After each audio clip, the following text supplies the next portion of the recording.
The Hamilton County School Board is still considering their budget for the upcoming year. Their current plan would include raises for teachers. One board member says the district is putting too much pressure on teachers right now, and an education expert says it's getting harder to hire those teachers. Thanks for joining us tonight. I'm Josh Rowe. And I'm Kim Chapman-Whitfield. Right now, there are currently 22 students for every teacher employed by the district, and enrollment has stayed fairly consistent over the past few years. News Channel 9's Lexi Horvath takes a closer look at new hires for the district over the past year and why the district says they are doing better than the national average. Lexi.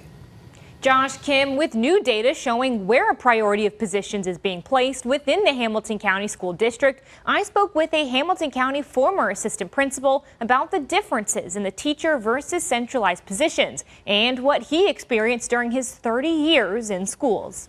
There's nothing harder than being a teacher in a classroom. A statement backed by several educational advocates. Teachers do lunchroom duty, they do bus duty, they do all these other things. Can we do things to take off of their plate to fill them up? We're putting more and more pressure on teachers. It's always the teacher's fault, and they're the ones that have to bear the brunt of everything. Data from the Hamilton County school system shows that from the 2023-2024 fiscal year, student enrollment in the county increased by less than 1%. According to the county, there was a 12% increase in total school-based personnel from 2023 to 2024. For centralized operations, the number grew by 23%. I'm not saying get rid of people. I'm talking about positions, instructional coaches and SEED coaches.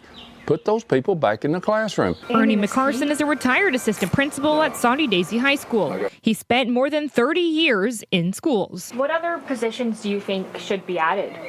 I don't think they need to add anything. I think they need to subtract. But Hamilton County says it's not just leadership in that centralized position bucket. It also includes transportation and maintenance positions. The raw numbers show that's 500 new positions in schools, like classroom support, counselors, and nurses. So we've seen schools invest in a number of positions, some some pushing on some of the things that they were already strong at, some filling some gaps, some getting creative. During last week's school board meeting, Superintendent Dr. Justin Robertson said when you just look at the number of central office employees compared to the number of total employees in the district, they are below the average across the country. The national average is 9 to 12%, and we're very intentional about staying below that number.